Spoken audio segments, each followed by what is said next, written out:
Assalamualaikum warahmatullahi wabarakatuh. Selamat pagi dan salam sejahtera. Selamat datang di SMK Kesehatan Amanah Husada Kota Batu. Sebelumnya kita akan perkenalan dahulu. Jadi perkenalkan, nama saya adalah Nanda Agnesia. Saya asli Kota Malang. Saya adalah salah satu guru bidang produktif keperawatan di sini, sekaligus menjabat sebagai kepala program studi keperawatan.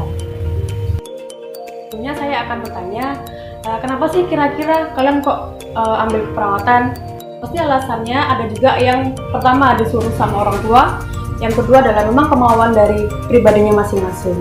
Oke, saya akan menjelaskan sedikit sekali tentang perawatan, yaitu kalian pasti sering mendengar ya, apa sih keperawatan, apa sih seorang perawat itu?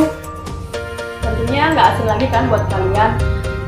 Biasanya kalian menemui perawat itu adalah di orang yang kerja di rumah sakit, di klinik, di panti jompo atau panti lansia. Biasanya juga ada tuh perawat-perawat yang datang ke rumah-rumahnya penduduk atau memberikan asuhan keperawatan di dalam rumah. Jurusan keperawatan adalah salah satu jurusan yang paling banyak diminati dalam dunia kesehatan.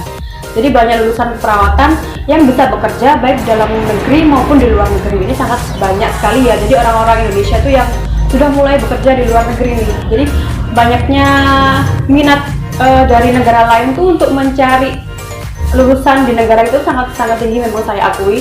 Itu bukan hanya di standarnya universitas, tapi juga di anak-anak SMK atau lulusan SMK itu sendiri. Saya akan menjelaskan beberapa program pembelajaran yang akan kalian tempuh selama pendidikan di SMK Keperawatan. Yang pertama, pada tingkat 1 atau kelas 1, biasanya kalian akan mendapatkan ilmu-ilmu dasar tentang keperawatan, yaitu kalian bisa belajar tentang bagaimana sih cara berkomunikasi dengan pasien, cara yang baik, bagaimana cara berkomunikasi, bagaimana kalian bisa mempelajari tentang penyakit-penyakit dasar. Itu kalian juga akan dibekali dengan ilmu-ilmu dasar keperawatan yang bagaimana sih seorang perawat itu bisa mempunyai etika yang baik, terus cara bersosialisasi yang baik itu. Terus ada juga bagaimana kalian bisa mempromosikan sebuah kesehatan itu kepada masyarakat luas. Setelah itu, yang paling penting lagi, di kelas 1 nanti kalian akan mendapatkan materi tentang pemeriksaan tanda-tanda vital. Jadi apa sih pemeriksaan tanda-tanda vital tersebut? Kalian pasti sudah sering mendengar ya, atau melihat bahkan kalau kalian periksa di dokter, itu ada yang memeriksa tekanan darah. Nah, tekanan darah, terus setelah itu ada pemeriksaan suhu, yang biasanya sering gencar sekali sekarang pakai termogan ya, yang ada semenjak ada COVID itu. Selain itu, kalian akan diajari juga tentang cara mengukur pernafasan, cara mengukur nadi, apakah dia dalam batas normal atau tidak. Biasanya kalau kita bisa mendeteksi orang itu apakah dia mempunyai darah tinggi atau darah rendah, itu dengan pemeriksaan tanda-tanda vital tadi, yaitu berupa pengukuran tekanan darah.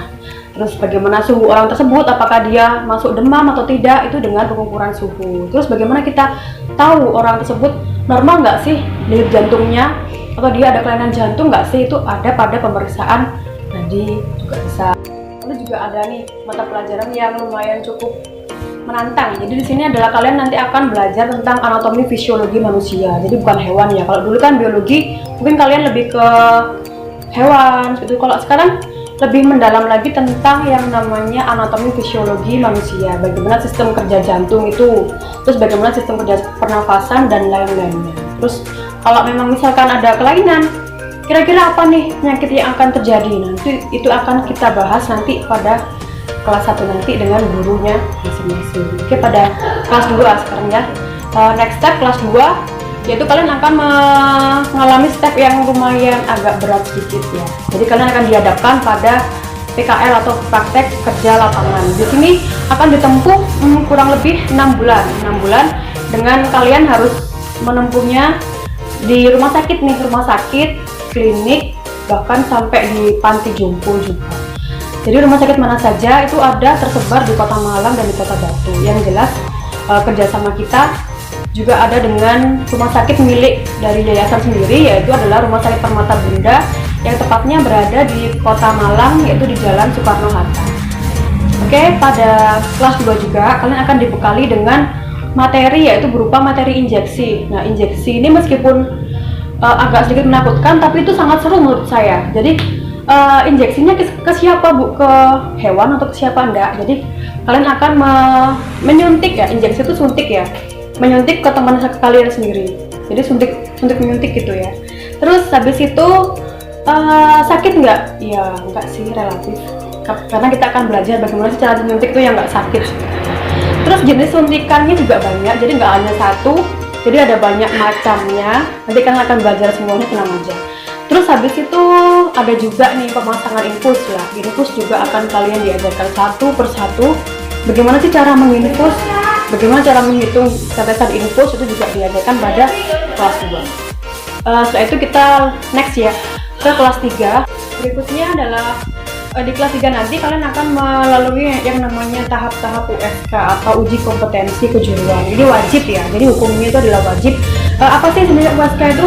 USK adalah ujian praktik yang disertai juga ada ujian tulis juga sih sebenarnya. Yang mana nanti itu adalah akan menjadi syarat mutlak kalian untuk lulus ke jenjang yang lebih tinggi lagi. Terus bagaimana sih keunggulan dari USK ini? USK ini adalah nanti kalian akan mendapatkan sertifikat, yang mana sertifikatnya nanti ini akan bisa kalian bawa ke seluruh wilayah Asia di dunia. Hebat kan? Terus setelah itu bagaimana kalau misalkan lulusan keperawatan nih? Nah, kalian bisa bekerja pada banyak bidang kesehatan maupun non kesehatan dunia. Terus yang pertama, kalian bisa bekerja di rumah sakit ya. Terus yang kedua, kalian bisa bekerja di klinik. Terus bisa juga di home care. Jadi home care ini yang bekerja sama dengan kita adalah home care ada juga di Jepang, itu juga bekerja sama dengan sekolah kita. Terus home care di Indonesia pun juga ada yang lokal, ada juga yang di luar kota.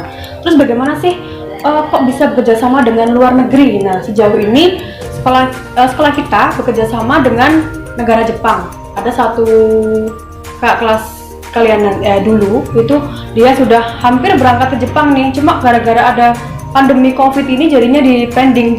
Kasihan sekali ya. Dia nggak apa, nanti sambil nunggu pandemi COVID dia akan bekerja dan berkuliah di Jepang itu.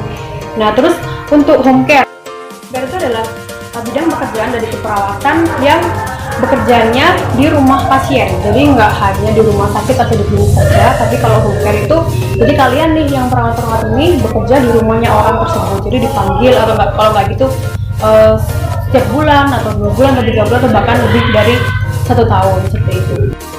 Oke, berikutnya kita akan melihat sekilas bagaimana sih kondisi tentang lab keperawatan. Yuk.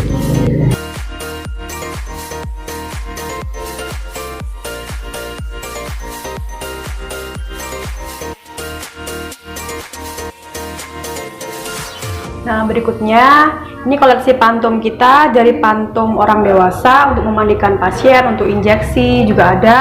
Terus ada juga pantum bayi dan beberapa pantum untuk tindakan-tindakan vulva hygiene dan sebagainya.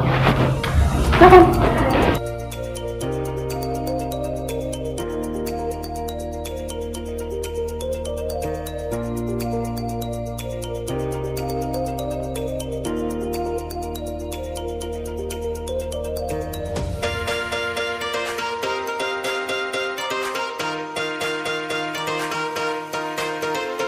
Nah, tadi adalah sekilas tentang penjelasan saya mengenai prodi keperawatan. Misalkan ada pertanyaan atau ada yang kurang mengerti atau ingin lebih tahu tentang perawatan, bisa tanya kepada saya atau kepada guru-guru yang di sekolah, atau bisa kepada guru prodinya masing-masing atau prodi keperawatan itu sendiri.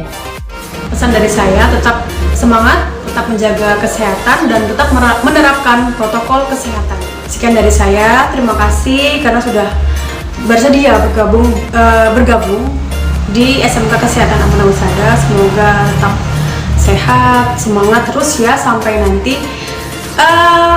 Sudah, itu aja ya.